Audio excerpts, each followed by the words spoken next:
Tu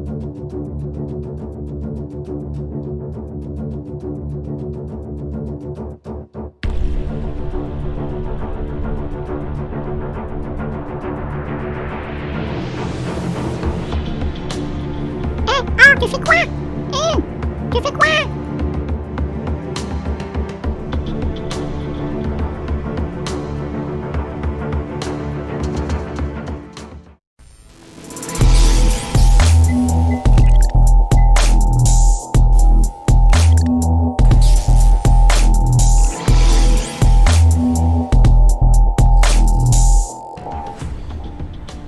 Et salutations tout le monde, alors aujourd'hui on va parler de Myrmicia piriformis pour être plus précis. On va parler de ce que j'ai pu observer depuis janvier jusqu'à maintenant, sauf que là c'est la première partie, donc c'est vraiment un flashback, c'est avant les larves et les œufs que j'ai pu mettre, les cocons et tout ça.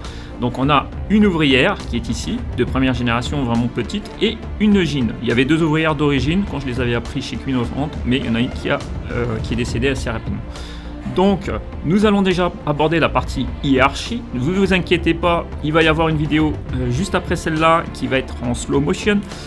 J'ai réduit un petit peu la vitesse et on verra un petit peu ce qui va se passer au niveau de l'hiérarchie. On verra d'autres comportements plus tard dans une autre vidéo avec des ouvrières cette fois-ci, où on va voir qu'il y a une hiérarchie qui est vraiment spécifique et que leur attitude elle est vraiment particulière. Elle peut même être assez chieuse entre elles. Mais là, bon, ça c'est la gyne, c'est la gyne avec une ouvrière de première génération. Donc là, on a vu tout à l'heure que la gyne est rentrée dans le tube et l'ouvrière qui était dans le tube a fait face à la gyne. Et on verra un peu son attitude juste après cette vidéo. Maintenant, on va le voir maintenant. Donc, on va suivre ce qui va se passer. Donc, il y a l'ouvrière qui lève sa tête, l'ouvrière lève la tête, la gyne garde sa tête en normal. Et petit à petit, on voit que l'ouvrière baisse sa tête et recule. La gyne, par contre à elle, elle a gardé sa tête droite. Ça, c'est vraiment le signe de soumission. C'est-à-dire, la soumission, c'est qu'elle a baissé la tête et qu'elle a reculé. Et ça, elle l'a fait plusieurs fois. Une fois qu'elle a détecté la gyne, du coup, elle s'est mise en soumission et elle l'a laissé passer puisqu'elle sait que c'est d'une caste supérieure, puisque la gyne étant vraiment la chef. Mais c'est pas elle qui décide, et on le verra au fur et à mesure. Donc là, on est dans dans une étape très importante chez les Myrmicia. Enfin, moi, je considère que c'est très important. Je ne sais pas comment ça se passe chez les autres, mais chez moi, ça s'est passé que les Myrmicia apprécient d'avoir différents tubes. On voit sur la droite l'ouvrière et sur la gauche la gyne. Ça, c'était vers le départ. C'est-à-dire que l'ouvrière avait décidé de prendre un tube avec du couvain. La gyne avait décidé de prendre un autre tube sans couvain.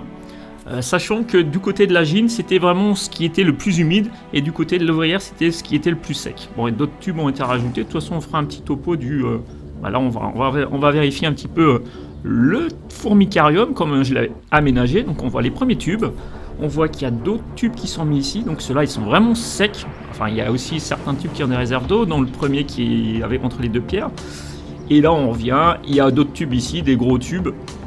Le tube de l'ouvrière qui est ici, derrière, juste à côté du gros tube qui est avec la gamelle là. Donc on a le tube de l'ouvrière, on a le tube rouge qui a été dégagé, qui ne servait à rien. On a le tube de la gyne qui est humide. Et là, on arrive dans une série de 3 tubes qui étaient le plus proche de l'humidité. Donc du coup, la gyne a longtemps été dans les tubes qui sont ici, là où elle va rentrer. Mais au final, on verra que elle aura opté pour les tubes de l'ouvrière. Donc c'est l'ouvrière qui aura décidé de l'endroit où la gyne ira. Ce qui est assez marrant, puisque c'est l'ouvrière qui gérait vraiment plus le couvain et qui le transportait. Donc on voit la gyne en train de dégager un peu des proies qu'elle n'appréciait pas, parce qu'elle n'en avait pas spécialement l'utilité. Bon, là c'était vraiment, les larves étaient vraiment toutes petites et elles étaient vite gavées au niveau de la nourriture. Donc ce qu'elle faisait, la gyne, c'était balancer les proies dans l'endroit favori, c'est-à-dire une gamelle. Donc là, elle se repère, elle tourne, c'était vers le départ.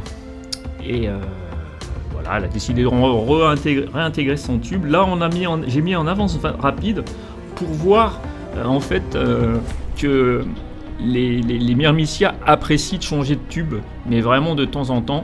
Donc là, on voit la gine qui est dans son tube, mais l'ouvrière qui va à droite et à gauche, et qui cherche toujours le meilleur endroit pour le couvain. C'est pas vraiment pour chasser, c'est pour chercher le meilleur endroit, et puis ça lui est arrivé de déplacer du couvain. Donc là, je l'ai mis en avance rapide, parce que sinon, c'est beaucoup moins rapide, hein. Une myrmicia, ça peut aller vite, mais quand même pas à ce point-là. Et en fait, elle le faisait régulièrement. Nigris Kappa fait la même chose, c'est-à-dire qu'on peut souvent trouver une ouvrière dans un tube, une autre ouvrière dans un autre tube, et la gine avec 2 ouvrières dans un autre tube. C'est assez classique, et c'est pour ça que je recommande, moi personnellement, je recommande de mettre plusieurs tubes, des tubes secs, des tubes humides. Une série, par exemple, un tube sec, un tube humide et 2 secs, par exemple, et un peu plus loin, un tube humide et 2 secs. Enfin voilà, vous faites une petite...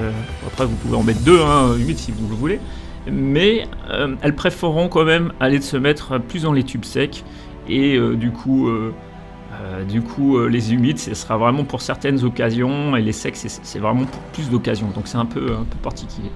Donc là on voit l'ouvrière en train de s'alimenter, ce qui est une chose assez rare. Bon, du coup elle a mis sa proie qui ne l'intéressait pas également dans une gamelle. Mais bon, elle l'aura retiré après, elle aurait été plutôt cool, elle l'aura retiré, à la différence de la gine. Donc on voit que son gastre, il est en train de pulser en fait, en gros, hein, puisqu'elle continue, qu'elle est en train de s'abreuver, donc elle pulse, son gastre pulse, je ne sais pas pourquoi elle fait ça, hein. Mais bon, peut-être ça l'aide à aspirer le liquide, je n'en sais rien. Si quelqu'un a la réponse, n'hésitez pas. Donc c'est plutôt passionnant, hein, ces changements de tubes, c'est vraiment très intéressant de voir que un tube unique, c'est pas la bonne solution. Je ne pulvérise pas trop d'eau au niveau de l'aire de chasse, hein. Là c'est intéressant aussi parce que voilà, donc on le voit. Là c'est l'ouvrière qui prend la mouche et qui va rentrer la mouche au niveau du couvain. Et c'est la gine qui s'occupe de la protection. Bon, c'est pas vraiment que la gine qui s'occupe de la protection, puisque souvent, quand il y a une différence, la gine et la première ouvrière étaient dans des tubes différents. L'ouvrière faisait aussi la protection de son tube. On l'a vu tout à l'heure quand elle est rentrée. La gine, on a vu, voilà, il se redéplace. Hein, voilà, du coup, là, la gine qui est en train de rentrer avec une petite feuille verte qui est devant. Ça c'est une feuille fraîchement mise, donc c'est pas une vieille feuille, et ça va un peu la perturber. On voit que ça la perturbe, une nouvelle odeur juste à l'entrée de son tube, ça l'énerve un peu. Bon, en plus il y a une drosophile qui passe, ce qui accentue un peu son énervement. Donc là, mais elle sait qu'il y a quelque chose qui l'embête. Alors on a vu quand même que la vision de la fourmi était vraiment très importante, hein. Donc voilà, il y a cette feuille qui l'ennuie. Elle veut la dégager. Celle-là, elle ne touche pas, elle voit la drosophile sur le plafond. Ça l'ennuie. Excusez-moi du terme. Et là, elle se dit non, il y a quelque chose qui ne va pas. Il y a une odeur qui me gêne. C'est la feuille fraîchement coupée, hein. C'est du mûrier. Donc du coup, elle a décidé d'aller la dégager, de la mettre à l'extérieur. Donc hop, dans les mandibules, et c'est mis de côté.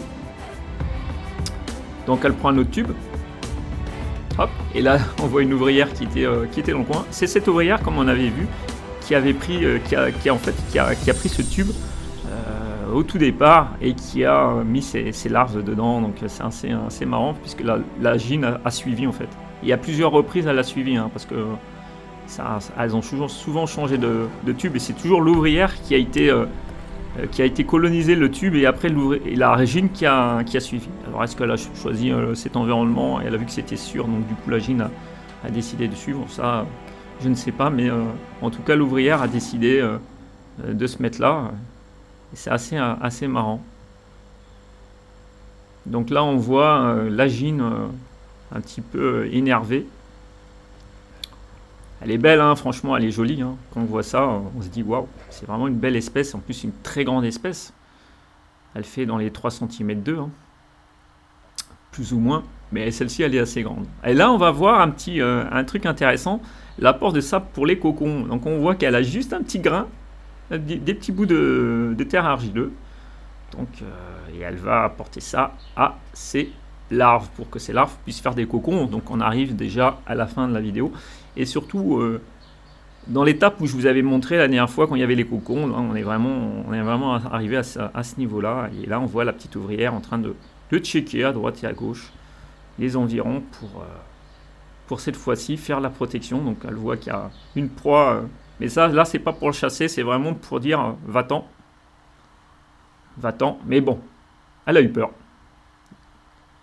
Là, c'est intéressant. Là aussi, on voit la vision de la drosophile, mais elle n'est pas là pour chasser, elle est vraiment là pour éviter que la drosophile rentre. Hein. Les proies, là, pour l'instant, ne s'intéressent pas. C'est plutôt pour la protection. Et on voit que l'ouvrière aussi protège le tube. Et là, c'est la gine qui a... C'est assez marrant. Bon, et puis là, on arrive vraiment à la fin de ce qu'on avait vu, donc les premiers cocons. Mais on verra, il y a vraiment d'autres choses beaucoup plus intéressantes qui vont arriver. C'est la continuité. Salutations tout le monde!